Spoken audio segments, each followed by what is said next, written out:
नमस्कार दोस्तों, तो रेडियो लर्निंग पर आप सभी का स्वागत है। दोस्तों, आज हमारी ये 7वीं क्लास है, रेगिस्तान में जीवन। एनसीईआरटी की 7th क्लास की हम लोग ज्योग्राफी पढ़ रहे हैं और ये हमारी आज 7वीं और अंतिम क्लास है। ठीक, इसके बाद 8th की एनसीईआरटी आएगी ज्योग्राफी की। ठीक, और कौन सी एनसीईआरटी की आपको चाहिए जल्दी? अगर आपको कोई और क्लास जल्दी चाहिए तो आप हमको कमेंट बॉक्स में बता सकते हैं, तो मैं उसी पर वीडियो बना दूंगा। ठीक, तो चलिए हम अपना टॉपिक शुरू करते हैं।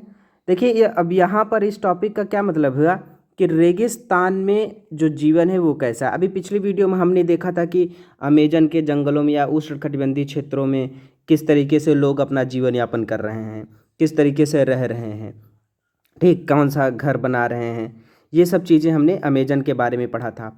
उसके बाद गंगा ब्रह्मपुत्र के का जो डेल्टा है उसके बारे में हमने पढ़ लिया था। ठीक है ना। आज हम यहाँ पर ये देखेंगे कि रेगिस्तान में कैसे जीवन लोग जीते हैं। देखिए, पहली बात तो रेगिस्तान आप समझ ही रहे हैं कि जो रेगिस्तान होता है यहाँ पर बहुत शुष्क एरिया होगा।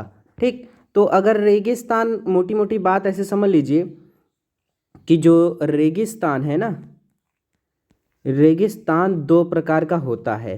ठीक, एक तो होता है गर्म रेगिस्तान, है ना, एक होता है गर्म और दूसरा होता है ठंडा रेगिस्तान। भाई, जहाँ पर बहुत ज़्यादा अगर ठंडा एरिया है ना, बहुत ज़्यादा ठंडा है, जहाँ पर पेड़ पौधे नहीं उग पा रहे हैं, बहुत ज़्यादा अगर बर्फ़ है उस पूरे क्षेत्र में, ठीक, तो तब भी पेड़ पौधे, तब भी फसल नहीं होगी, रहने में जीवन बहुत ज़्यादा कठिन होगा।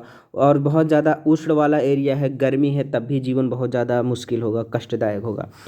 तो रेगिस्तान में लोग किस तरीके से रहते हैं, उनका जीवन किस तरीके से चल रहा है, वो ये क्लास आज आपको बताएगी। ठीक, तो चलिए शुरू करते हैं अपना पहला चैप्टर। कौन सा? रेगिस्तान में जीवन। ठीक, ये 7वां चैप्टर है। चलिए, तो भैया सबसे पहले तो ये जान लीजिए कि रेगिस्तान क्या होता है। देखिए, एनसीईआरटी ने एक डिफिनेशन दी हुई है प्यारी सी, उसे देख लीजिए कि रेगिस्तान क्या है। यह एक शुष्क प्रदेश है ना। शुष्क मतलब क्या होता है? जहाँ पर बहुत ज़्यादा गर्म वाला एरिया है, हवाओं में नमी बहुत कम है। तो एक तो है शुष्क प्रदेश है जिसकी विशेषता अत्यधिक उच्च या निम्न तापमान है। अभी हमने बताया ना कि क्या होता है कि बहुत ज़्यादा या तो हाई तापमान होगा या बहुत ज़्यादा लो तापमान होगा, और वनस्पति विरल होगी। वनस्पति विरल का मतलब ये है कि पेड़ पौधे बहुत कम होंगे इसमें। ठीक है ना। तो हो गया रेगिस्तान क्या है भैया, कि इसकी विशेषता क्या है कि उच्च और निम्न तापमान होगा, वनस्पति विरल होगी, शुष्क प्रदेश होगा। ठीक, तो इसको क्या कहते हैं? रेगिस्तान। ठीक है, अब देखिए आगे चलिए। यहाँ देख लीजिए। अब यहाँ बात हो रही भैया कि रेगिस्तान में क्या होता है ना, कि यहाँ पर बहुत कम वर्षा होगी, विरल वनस्पति होगी, चरम तापमान होगा, है ना। इस तरीके से जो अगर कोई क्या कहते हैं एरिया है, तो वो क्या है कि ये रेगिस्तानी क्षेत्र हैं।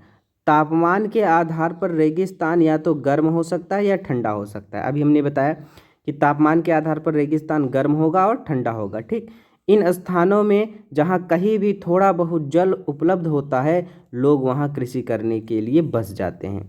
ठीक, तो पहली बात तो यही हो गई कि रेगिस्तान में लोग कहाँ रहते हैं? जहाँ पर थोड़ा बहुत भी जल उपलब्ध होता है, लोग वहीं पर बस जाते हैं। पूरे रेगिस्तान में नहीं बस सकते ना लोग। चलिए, हो गया। अब देखिए गर्म रेगिस्तान पहले देख लीजिए, और गर्म रेगिस्तान में सबसे पहले पढ़ेंगे सहारा वाला क्षेत्र। ठीक, तो पहले एक काम करते हैं ना, पहले एक चित्र पे लेके चलते हैं, एक मैप पे, जहाँ पर आपको दिखेगा सहारा क्षेत्रफल। ठीक, ये देखिए, ये अफ्रीका कॉन्टिनेंट है। ठीक, अफ्रीका कॉन्टिनेंट के, अफ्रीका जो कॉन्टिनेंट के, देखिए ये कर्क रेखा है, यहाँ से ऐसे कर्क रेखा गुजर रही है। ठीक, कर्क रेखा गुजर रही है। अब देखिए ये एशिया वाला हो गया जो, अब ये पूरा एरिया है सहारा मरुस्थल। ठीक, तो सहारा में देख लीजिए पहले कौन कौन से कंट्री आ रहे हैं, ये भी देख लीजिए। ठीक, देखिए अल्जीरिया है, लीबिया है, मिस्र है, सूडान है, चाड है, नाइजर है, माली है, मारितानिया है, और पश्चिमी सहारा का ये एरिया। ये जो पूरा आप एरिया देख रहे हैं ना, ये पूरा जो हल्का येलो प्रिंटेड आपको दिख रहा है ये पूरा एरिया किसका है, सहारा का है। ठीक, सहारा के उत्तर में अगर आप देखेंगे ना तो भूमध्य सागर है। ठीक, उत्तर पश्चिम में अटलांटिक महासागर आपको दिख जाएगा।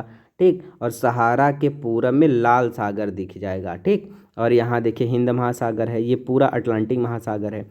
तो देखिए सहारा का जो ये एरिया आप देख रहे हैं ना, सहारा का ये पूरा जो क्षेत्र है ये एक बहुत बड़ा क्या है, रेगिस्तान है। सहारा का सबसे बड़ा रेगिस्तान है ये, सहारा मरुस्थल का ये रेगिस्तान हो गया। ठीक है ना। कर्क रेखा जो होती है याद रखिए, कर्क रेखा सहारा मरुस्थल के एकदम बीच से गुजरती है, कर्क रेखा। ठीक है, कर्क रेखा जो है वो क्या होती है भैया, 23.5 डिग्री नॉर्थ को क्या कहते हैं, कर्क रेखा कहते हैं। ठीक, ये रेखा भारत से होकर भी गुजरती है ना, भारत के 8 राज्यों से ये रेखा कर गुजरती है, कर्क रेखा। ठीक, पिछले वीडियो में हम इसके बारे में बता भी चुके हैं, याद रखिएगा। चलिए और देखिए इरिट्रिया, सोमाली गणराज्य ये सब भी रेगिस्तान ही हैं, याद रखिएगा। अफ्रीका में ये सब भी रेगिस्तान है। कौन कौन से, एक तो ये हो गया पूरा सहारा वाला एरिया। ठीक, जिसमें पश्चिमी सहारा, मारितानिया, अल्जीरिया, नीबिया, मिस्र, माली, नाइजर, चाड, सूडान। ठीक, ये सब देख लीजिएगा। ये है आपका सहारा मरुस्थल। सहारा मरुस्थल में भैया सूडान, चाड, नाइजर, माली, मारितानिया, पश्चिमी सहारा, अल्जीरिया, लीबिया, मिस्र, ये सब सहारा मरुस्थल क्षेत्र के अंतर्गत आते हैं। इसके अलावा अफ्रीका में इरिट्रिया और सोमाली गणराज्य है, इसमें भी क्या है, मरुस्थल है। ठीक, चलिए अब आगे देख लीजिए। यहाँ से तो हम पढ़ने क्या जा रहे हैं भैया, गर्म सहारा। अभी आपने मैप देख लिया है, बढ़िया से मानचित्र देख लीजिए भैया। ठीक, अब देखिए यह विश्व का सबसे बड़ा रेगिस्तान है, याद रखिएगा। ठीक, कौन सा भैया, जो सहारा है, यहाँ देख लीजिए ये सहारा का मैप दिया हुआ है, ये सहारा का एक पिक्चर दी हुई, ये भी आप देख सकते हैं कितना ज़्यादा ऐसे फैला हुआ है। ठीक, तो चलिए देखिए सहारा क्या है, सहारा विश्व का सबसे बड़ा रेगिस्तान है। यह लगभग 8.54 लाख वर्ग किलोमीटर क्षेत्र में फैला हुआ है। ठीक, भारत का क्षेत्रफल आप पहले ही जानते हैं 32.8 लाख वर्ग किलोमीटर है, तो आप समझ सकते हैं कि सहारा कितना बड़ा होगा। सहारा रेगिस्तान 11 देशों से घिरा हुआ है, याद रखिएगा। ठीक, क्या भैया, कि जो सहारा रेगिस्तान है 11 देशों से घिरा हुआ है। सहारा रेगिस्तान 11 देशों से घिरा हुआ है। कौन कौन से देश हैं ये, अल्जीरिया, चाड, मिस्र, लीबिया, माली, मारितानिया, मोरक्को, नाइजर, सूडान, ट्यूनीशिया और पश्चिमी सहारा। ठीक, कर्क रेखा सहारा रेगिस्तान के बीच से गुजरती है, ध्यान रखिएगा। ठीक, आगे देखिए सहारा मरुस्थल बालू की विशाल परतों से ढका हुआ ही नहीं है, बल्कि यहाँ पर क्या है, बजरी के मैदान और नंगी चट्टान सतह वाले उत्थित पठार भी पाए जाते हैं। ठीक है ना, मतलब ऐसा नहीं है कि जो सहारा मरुस्थल है ना केवल बालू से बना है, ऐसा नहीं है। देखिए इस मैप को देख लेंगे आपको चीज़ें समझ में आ जाएंगी। देख रहे हैं ये सहारा मरुस्थल है, तो यहाँ पर देखिए इस एरिया में पूरा बालू वाला एरिया है, लेकिन बालू के साथ साथ यहाँ पर देख रहे हैं कुछ ऐसे चट्टानी एरिया भी हैं। चट्टानी एरिया के साथ देख रहे हैं ऐसे कुछ ऐसे पठार टाइप के भी पत्थर और ये सब चीज़ें भी सहारा रेगिस्तान में हैं, केवल बालू ही नहीं है। वही बात यहाँ पर बताई जा रही है कि जो सहारा रेगिस्तान है ना भैया, सहारा रेगिस्तान है वो केवल बालू की परत वाला ही नहीं है, यहाँ पर बजरी के मैदान और नग्न चट्टानी सतह वाले क्या हैं, पठार भी हैं, याद रखिएगा। ठीक, कभी कभी तो क्या है ये चट्टानें जो होती हैं ना वो 2500 मीटर से भी अधिक ऊंची हैं। देख रहे हैं ना ये वाला मैप, देखिए ये चट्टानें कितनी, ये कभी कभी ऐसा होता है कि 2500 मीटर ऊंची हो जाती हैं। तो सहारा मरुस्थल में इस तरीके की चट्टानें भी पाई जाती हैं। ठीक, याद रखिएगा। आगे ये देख लीजिए, ये कुछ फैक्ट दिया हुआ है कि आपको यह जानकर आश्चर्य होगा क्या भैया, कि आज का जो सहारा रेगिस्तान एक समय पूर्णतः हरा भरा मैदान था। समझ पा रहे हैं, ऐसे समझ लिए कि आज का रेगिस ऐसे आज का जो रेगिस्तान है सहारा वाला, ठीक। आज का सहारा रेगिस्तान एक समय में पूर्णतः हरा भरा मैदान था। सहारा की गुफाओं से प्राप्त चित्रों से प्राप्त होता है कि यहाँ नदियाँ, मगर आदि पाए जाते थे। हाथी, शेर, जिराफ, शुतुरमुर्ग, भेड़, पशु, बकरियाँ सामान्य जानवर थे। परंतु यहाँ के जलवायु परिवर्तन ने बहुत गर्म शुष्क प्रदेश में बदल दिया, ठीक। तो कहने का मतलब क्या है भैया कि सहारा जो है ना, वो शुरू पहले से ही ऐसा नहीं था। पहले क्या था भैया, सहारा मरुस्थल एकदम हरा भरा मैदान था, ठीक। हरा भरा मैदान था। सहारा में कुछ गुफाएं हैं, वहाँ गुफाओं में से कुछ जो चित्र प्राप्त हुए हैं ना, उन चित्रों से नदियाँ और मगर आदि के साक्ष्य मिले हुए हैं, ठीक। चित्र बने हुए हैं, हाथी, शेर, जिराफ ये सब बने हुए हैं। लेकिन क्या हुआ कि जब वहाँ पर क्लाइमेट चेंज हुआ, जलवायु परिवर्तन हुआ ना, तो बहुत गर्म व शुष्क प्रदेश में ये पूरा एरिया बदल गया, ठीक। देख रहे हैं ना, ये सहारा वाला एरिया अफ्रीका में पड़ता है, याद रखिएगा, ठीक। एक चीज़ और, सहारा को ठीक से देख लीजिए, सहारा मरुस्थल भी देख लीजिए और अफ्रीका भी देख लीजिए। देखिए ये अफ्रीका है, तो अफ्रीका में पहली बात तो ये है कि कर्क रेखा जो होती है इसके एकदम उत्तर से गुजरती है, याद रखिएगा।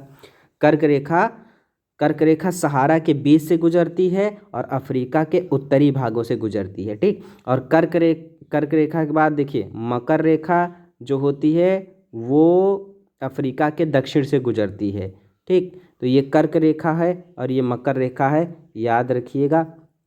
जो ये कर्क रेखा है ये 23.5 डिग्री नॉर्थ में है और मकर रेखा जो है ये भी 23.5 डिग्री साउथ में पड़ता है, ठीक है ना। कर्क रेखा, मकर रेखा और भूमध्य रेखा ये तीनों रेखाएं अफ्रीका से गुजरती हैं, याद रखिएगा। कौन सा ऐसा महाद्वीप है जिससे तीनों रेखाएं गुजरती हैं, तो याद रखिएगा वो है भैया अफ्रीका। अफ्रीका ऐसा महाद्वीप है जिससे कर्क रेखा, मकर रेखा, भूमध्य रेखा तीनों रेखाएं गुजरती हैं, ठीक। चलिए अब आगे चलिए भैया, अब देख लेते हैं कि पहली बात तो ये देख लीजिए कि जो सहारा है ना, यहाँ देखिए सहारा के अल्जीरिया क्षेत्र में जो त्रिपोली लीबिया के दक्षिणी भाग में स्थित है, यहाँ का सबसे अधिक तापमान 1922 में कितना 57.60 डिग्री सेल्सियस दर्ज किया गया था। समझ रहे हैं ना, यानी सहारा क्षेत्र का जो अल्जीरिया क्षेत्र है वहाँ पर त्रिपोली लीबिया दक्षिणी भाग में स्थित है और यहाँ का तापमान बहुत ज़्यादा रिकॉर्ड किया गया है, ठीक। अब देख लीजिए यहाँ का जलवायु देख लेते हैं कि सहारा का जलवायु किस टाइप का है। तो पहली बात देखिए कि सहारा का जो रेगिस्तान है भैया, यहाँ की जलवायु कैसी, अत्यधिक गर्म है और शुष्क है, ठीक। तो सहारा रेगिस्तान की जलवायु कैसी है, अत्यधिक गर्म है और शुष्क है। यहाँ की वर्षा ऋतु अल्पकाल के लिए ही होती है, मतलब यहाँ की वर्षा ऋतु बहुत थोड़े समय के लिए होती है। आकाश जो होते हैं उसमें बादल रहित हैं, ठीक, मतलब आकाश में बादल नहीं है एवं निर्मल होता है, ठीक। यहाँ नमी संचय होने की अपेक्षा तेज़ी से वाष्पित हो जाती है, यानी जो बारिश हुई भी तो बारिश होने से नमी कहीं रुकती नहीं है। इतना टेम्परेचर है, शुष्क है, गर्म है कि वहाँ पर जो पानी है वो वाष्पित हो जाता है, ठीक, भाप बन के ऊपर उड़ जाता है, ठीक। तो इसीलिए क्या हो जाता है भैया, दिन यहाँ पर बहुत ज़्यादा गर्म हो जाता है, ठीक। और यहाँ तक कि दिन के समय तापमान 50 डिग्री सेल्सियस से ऊपर उठ जाता है। 50 डिग्री सेल्सियस भाई, 50 डिग्री सेल्सियस सहारा का तापमान ऊपर उठ जाना बड़ी बात है। जिससे क्या होता है, रेत और नंग चट्टानें जो होती हैं वहाँ पर गर्म हो जाती हैं, जिसके कारण विकिरण होने से चारों तरफ सब कुछ गर्म हो जाता है, ठीक। रात अत्यधिक ठंडी हो जाती है, तापमान गिरकर कितना लगभग 0 डिग्री सेल्सियस तक पहुँच जाता है। समझ पा रहे हैं ना, दिन काफ़ी गर्म है, रातें काफ़ी ठंडी है। आपको पता होगा पिछली वीडियो में हमने बताया था आपको कि अमेजन वाला जो एरिया है वहाँ रात और दिन का तापमान लगभग बराबर होता है, ठीक, वहाँ पर ज़्यादा अंतर नहीं होता है। लेकिन यहाँ पर आप क्या देख रहे हैं कि दिन के तापमान में अगर 50 डिग्री सेल्सियस तक पहुँच जा रहा है, 50 डिग्री सेल्सियस तक पहुँच जा रहा है, लेकिन रात का तापमान लगभग 0 डिग्री सेल्सियस तक पहुँच जा रहा है। मतलब दिन और रात के तापमान में बहुत ज़्यादा अंतर मिल जाता है यहाँ पर, ठीक। पेड़ पौधे जीव जंतु कैसे हैं भैया, तो पहली बात तो ये समझ लीजिए कि सहारा रेगिस्तान की जो वनस्पतियाँ हैं ना, इनमें कैक्टस, खजूर के पेड़, एकेसिया ये सब पाए जाते हैं ना। कुछ स्थानों पर मर उद्यान होते हैं, याद रखिए मर उद्यान, ठीक। जहाँ मर उद्यान होते हैं ना, खजूर के पेड़ों से घिरे हरित द्वीप पाए जाते हैं, याद रखिएगा।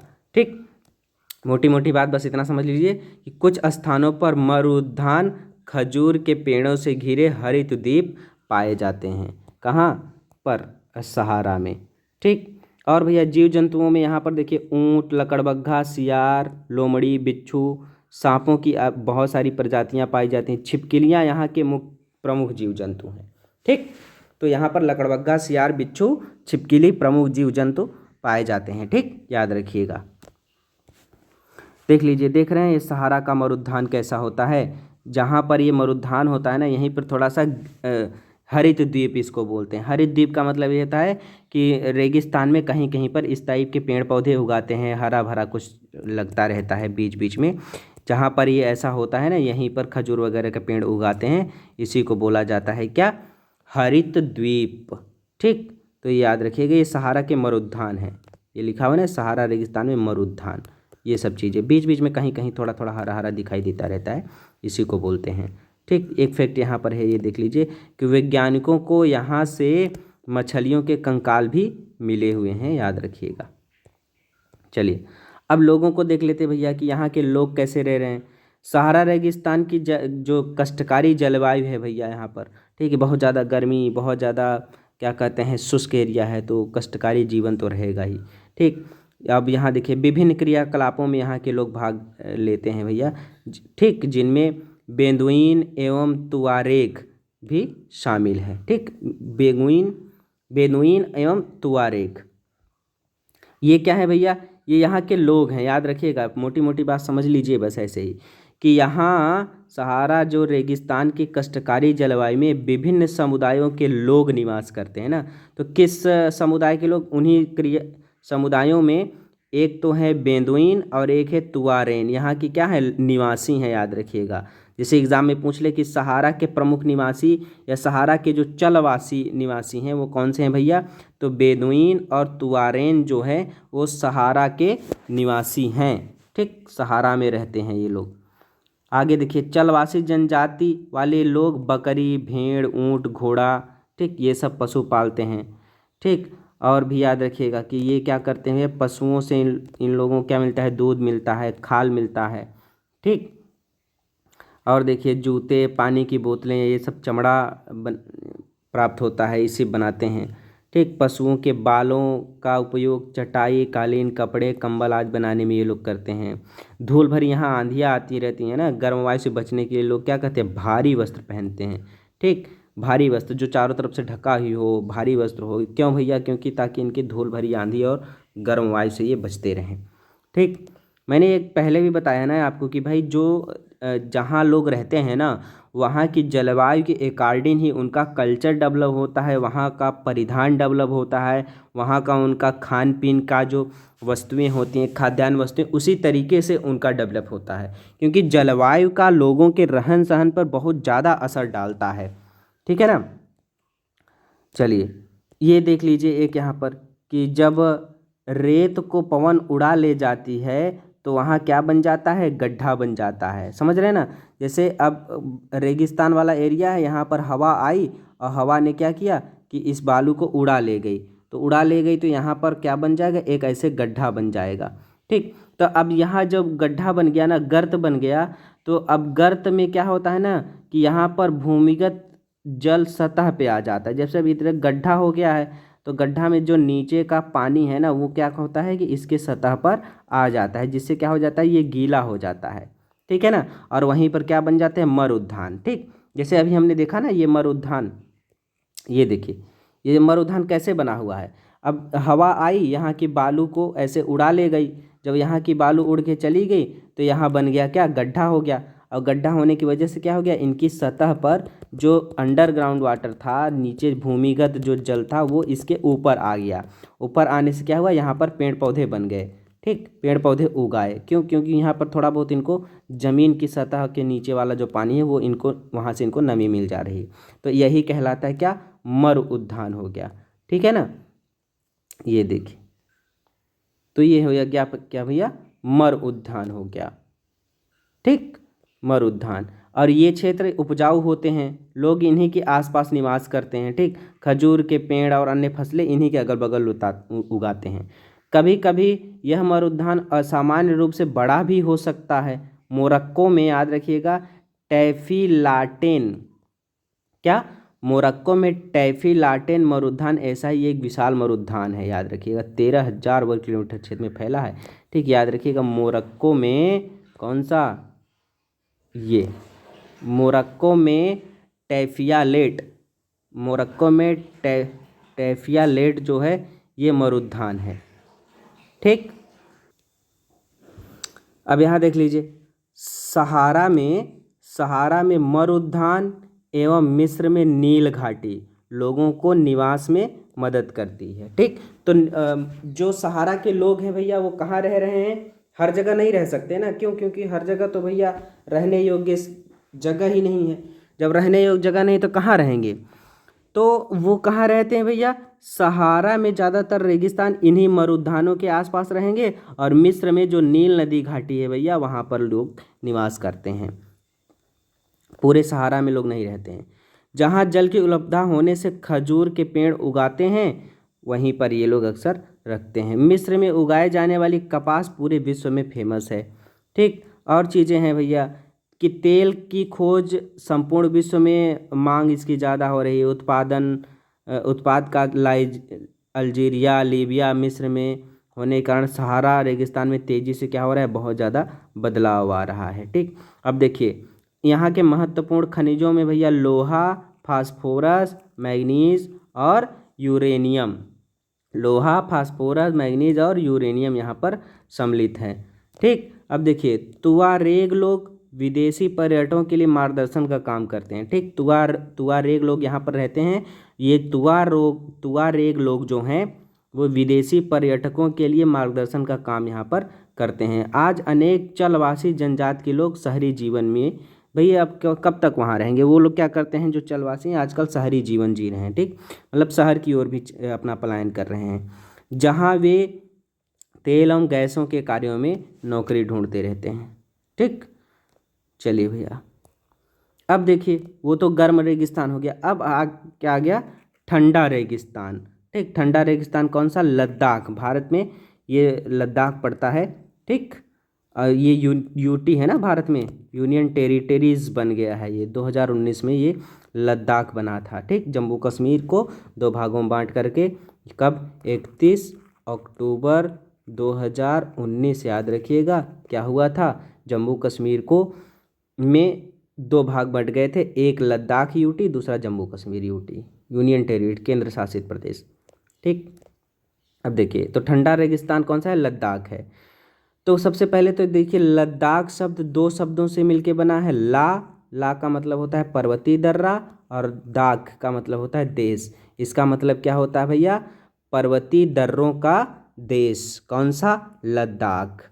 ठीक, लद्दाख का शाब्दिक अर्थ क्या हुआ, पर्वतीय दर्रों का देश। ठीक, अब देखिए जम्मू कश्मीर के पूर्व में बृहद हिमालय में, याद रखिए किस हिमालय में लद्दाख है, बृहद हिमालय में स्थित लद्दाख क्या है, ठंडा रेगिस्तान है। ठीक, इसके उत्तर में काराकोरम पर्वत श्रेणी है और दक्षिण में जास्कर। ठीक, अब ऐसे मोटी मोटी बात इसको समझ लीजिए, यहाँ आपको बता देता हूँ क्या भैया, कि जैसे अब मान के चलिए कि ये जम्मू कश्मीर वाला एरिया है। ठीक, ऐसे है। ठीक, जम्मू कश्मीर वाला, तो ये यहाँ पर ना, यहाँ पर ऐसे काराकोरम पर्वत है। ठीक, यहाँ पर कौन सा है भैया, काराकोरम। ठीक, इसकी ऊंची चोटी सब जानते ही हैं, K2 है ना, गाडविन आस्टिन जिसे बोलते हैं। और काराकोरम के दक्षिण में ये यहाँ पर इस एरिया में क्या है भैया, ओहो मिट गया, चलिए फिर से बनाते हैं।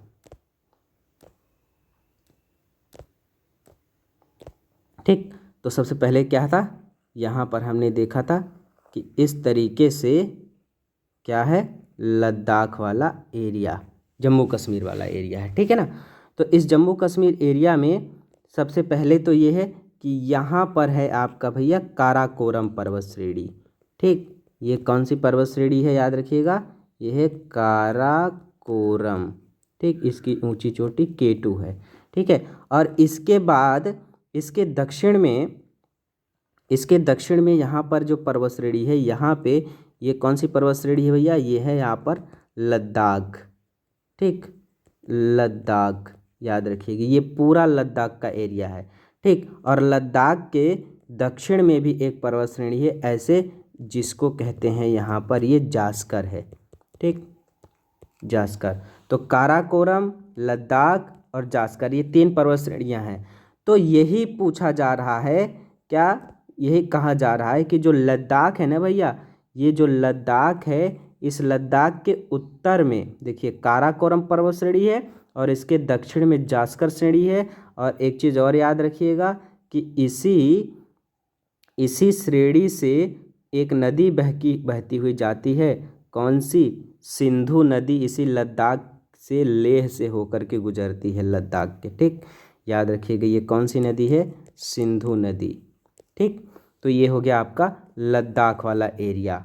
ठीक, राकापोसी जो है ना, इसकी सर्वोच्च चोटी याद रखिएगा, विश्व की सबसे खड़े ढाल वाली चोटी यही लद्दाख में पड़ता है। चलिए, तो ये हो गया आपका लद्दाख, समझ में आया कहाँ है।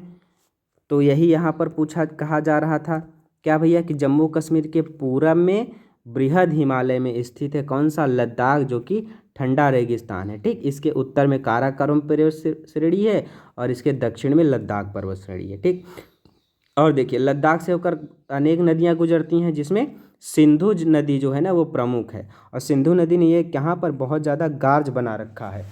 ठीक, गहरी घाटियाँ या महाखड्ड बना रखा है। ठीक, याद रखिएगा लद्दाख में अनेक क्या है, हिमानियाँ हैं। जैसे याद रखिएगा ये हिमानी बहुत महत्वपूर्ण है, लद्दाख में है कौन सी, ग्रेंगरी हिमानी। ठीक, जो एनसीईआरटी के उदाहरण होते हैं ना, वो एनसीईआरटी के उदाहरण आप ज़रूर ध्यान में रखा करिए, क्योंकि भैया सीधे सीधे डायरेक्ट क्वेश्चन आपको यहाँ से देखने को मिलेंगे। ठीक, तो लद्दाख में बहुत सारी हिमानियाँ हैं, जिसमें ग्रेंगी हिमानी जो है ये भी लद्दाख में ही है, याद रखिएगा। आगे है कि लद्दाख की ऊंचाई कारगिल में 3000 मीटर से लेकर काराकोरम में 8000 मीटर से भी अधिक ऊंचाई इसकी है। ठीक, और देख लीजिए कि अब यहाँ पर क्या है, अधिक ऊंचाई के कारण क्या होता है, जलवायु अत्यधिक शीतल और शुष्क है यहाँ की।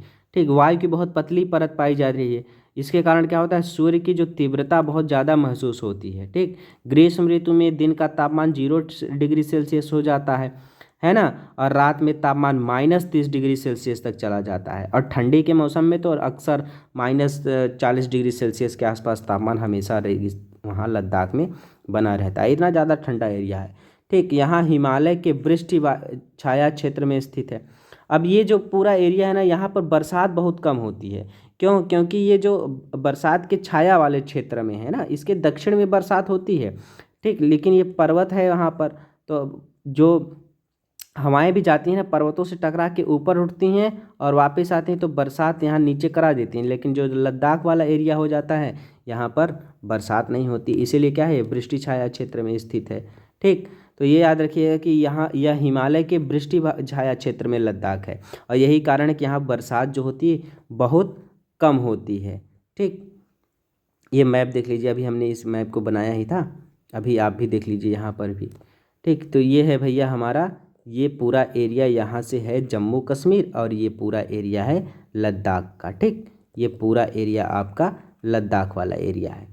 ठीक, अब देखिए ये यहाँ से सिंधु नदी ऐसे जा रही है, लद्दाख से ही गुजर रही ना ये सिंधु नदी, और चली जाती है कहाँ पर, पाकिस्तान में। ठीक है ना, और भी इसकी जो सहायक नदियाँ हैं वो इसी से जुड़ी हुई हैं। देखिए जैसे ये शोक नदी है, ठीक, इंडस नदी है। ठीक, तो ये सब नदियाँ हैं। इधर देखिए ये शोक नदी ऐसे बह कर के इसमें जा कर के मिल जाती है, किसमें, सिंधु नदी में मिल जाती है। सिंधु नदी के दाहिने तरफ से मिलने वाली ये नदी है। ठीक, ये लद्दाख है, पूरा एरिया लद्दाख ही। देखिए यहाँ पर सियाचिन हिमनद है, सियाचिन ग्लेशियर। और यहाँ याद रखिए विश्व का सबसे ऊंचा युद्ध स्थल, विश्व का सबसे ऊंचा युद्ध स्थल सियाचिन युद्ध स्थल है, याद रखिएगा लद्दाख में पड़ता है सियाचिन हिमनद। यहाँ पर गिलगित है। ठीक, ये याद रखिएगा, ये लेह है, लेह से एकदम गुजरती है, लेह के बीच से गुजरती है सिंधु नदी, याद रखिएगा। ठीक, तो ये लेह है जो कि लद्दाख की राजधानी है। फिर ये श्रीनगर है, जम्मू कश्मीर का है। बड़ा लाचला दर्रा यहाँ पर है, देखिए ये जोजिला दर्रा दिख रहा है ना, ये जोजिला दर्रा, ठीक है, ये जम्मू कश्मीर लद्दाख के एकदम बॉर्डर पे पड़ रहा है। ठीक, जोजिला दर्रा। ठीक, तो ये चित्र आप ठीक से देख लीजिए। यहाँ पर देखिए ये है जोजिला, ये बड़ा लाचा, रोहतांग। अगर उत्तर से दक्षिण अगर पूछे तो ये भी याद रखिए कि जोजिला, बड़ा लाचा, रोहतांग ये दर्रे हैं। ठीक है ना, ये सब जम्मू कश्मीर में दर्रे हैं। तो ये इस चित्र में आपको बहुत सारी चीज़ें दिख जाएंगी। ठीक, इस यहाँ से फिर क्या हो जाता है, हिमाचल प्रदेश। जैसे बड़ा लाचा देख रहे हैं, लाचा और रोहतांग ये सब हिमाचल प्रदेश के दर्रे हैं। ठीक है ना, चलिए यहाँ से देखिए हिमाचल प्रदेश शुरू हो जा रहा है ना, यहाँ से देखिए ये वाला एरिया, यहाँ से ये देख रहे हैं ना, तो ये हिमाचल प्रदेश है, ये जम्मू कश्मीर वाला एरिया है। तो बड़ा लाचा और रोहतांग ये कहाँ है, हिमाचल प्रदेश में। ठीक, ये जोजिला दर्रा है। चलिए आगे देख लीजिए। तो यहाँ पर अभी हमने बताया कि लद्दाख में बहुत कम बरसात होती है, मुश्किल से 10 सेंटीमीटर ही यहाँ पर बरसात हो पाती है। ठीक, ज़्यादा से ज़्यादा 10 सेंटीमीटर, मुश्किल से वो भी यहाँ पर बरसात हो पाती है। एक चीज़ और यहाँ पर भी देख लीजिए कि जो चीरू या तिब्बती एंटीलोप एक विलुप्त प्राय जीव है। इसका शिकार शाहतूश नामक इसके ऊन के लिए किया जाता है। ठीक, तो क्या है, मोटी मोटी बात ऐसा समझिए कि चीरू या तिब्बती एंटीलोप एक विलुप्त जीव है ना, इसका शिकार शाहतूश नामक ऊन के लिए करते हैं। ठीक, और जो इसका ऊन होता है वह हल्का होता है और अत्यधिक गर्म होता है। ठीक, एंटीलोप नाम के जीव से शाहतूश नामक ऊन प्राप्त होता है जो अत्यधिक हल्का और गर्म होता है। चलिए अब इन लोगों को देख लीजिए भैया, यहाँ कौन से लोग रह रहे हैं। पहली बात तो यह है कि अधिकांश लोग या तो यहाँ पे मुसलमान हैं या बौद्ध हैं। अनेक बौद्ध मठ यहाँ पर हैं, जिसे गोंपा के साथ बहुत ज़्यादा यहाँ पर बौद्ध मठ हैं। गोंपा बौद्ध स्थल होता है। ठीक, कई ऐसे बौद्ध मठ यहाँ पर है, कई गोंपा है, जैसे हेमिस, थिकसे, शे, लामायुरु, ये सब क्या है, बौद्ध मठ गोंपा। एक बार देख लीजिए यहाँ पर, ये देख रहे हैं ना, ये थिकसे मठ, ये पूरा ये एरिया है थिकसे मठ। ठीक, ये क्या है, थिकसे मठ बौद्ध मठ है, एक याद रखिएगा। अभी हमने बताया क्रिकेट का सबसे अच्छा बल्ला शरपत पेड़ से बनता है, याद रखिएगा। महिलाएं यहाँ पर सबसे ज़्यादा क्या होती हैं भैया, परिश्रमी होती हैं, सारा काम महिलाएं करती हैं। लद्दाख की राजधानी कहाँ है, लेह। ठीक, राष्ट्रीय राजमार्ग A1, ठीक, राष्ट्रीय राजमार्ग संख्या फर्स्ट A, याद रखिएगा फर्स्ट A, ये कहाँ भैया, लेह को जोजिला दर्रा होते हुए कश्मीर घाटी को जोड़ता है। किसको, लेह को जोजिला दर्रा होते हुए कश्मीर घाटी को जोड़ता है, याद रखिएगा। कौन सा भैया, कि राष्ट्रीय राजमार्ग फर्स्ट A लेह को जोजिला दर्रा से होते हुए कश्मीर घाटी को जोड़ देता है। ठीक, और है यहाँ पर देख लीजिए, यहाँ का मुख्य क्रियाकलाप क्या भैया, पर्यटन है, याद रखिएगा। मनाली लेह मार्ग जो होता है 4 दर्रों से गुजरता है। मनाली लेह मार्ग 4 दर्रों से गुजरता है, रोहतांगला, बाड़ालाचला, लुंगलाचला और टंगला। यह राजमार्ग केवल जुलाई से सितंबर के बीच खुलता है, बाकी बर्फ से हमेशा ढका रहता है।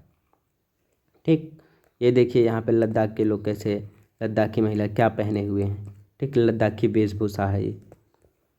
चलिए भैया, लद्दाख के लोगों ने शताब्दियों से प्रकृति के साथ समन्वय संतुलन बना रखा है ना, इसीलिए तो भैया क्या होता है, यहाँ पर प्रकृति से ज़्यादा नज़दीकियाँ लोगों की यहाँ पर हैं। ठीक, संसाधनों की कमी के कारण भी मितव्ययिता में ये लोग यहाँ पर जीवन यापन करते हैं। ठीक, ज़्यादातर चीज़ें व्यर्थ नहीं करते हैं। ठीक, तो ये हो गया आपका कक्षा 7 की NCERT। याद रखिएगा कि ये जो NCERT आज हमने पढ़ा है ना भैया, ये कौन सी NCERT है, क्लास 7th की NCERT है, जियोग्राफी की। ठीक, जियोग्राफी क्लास 7th की 7वां चैप्टर था और आज ये 7वीं क्लास हमने ख़त्म कर दिया है। ठीक, कोई भी आपका सुझाव है, कोई भी चीज़ है तो आप हमें कमेंट करके बता सकते हैं। अब हम 8वीं क्लास की एनसीईआरटी लेकर के आएंगे। अगर आपको कुछ और किसी टॉपिक पर या किसी मुद्दे पर अगर आपको कोई भी वीडियो चाहिए, कोई भी क्लास चाहिए, तो आप हमें कमेंट करके बता सकते हैं। ज़्यादा से ज़्यादा लोगों को जोड़िए, शेयर करिए और ज़्यादा से ज़्यादा लोगों को सब्सक्राइब करिए। ठीक, बहुत जल्दी मिलेंगे हम अपने नेक्स्ट क्लास में। तब तक के लिए भैया नमस्कार।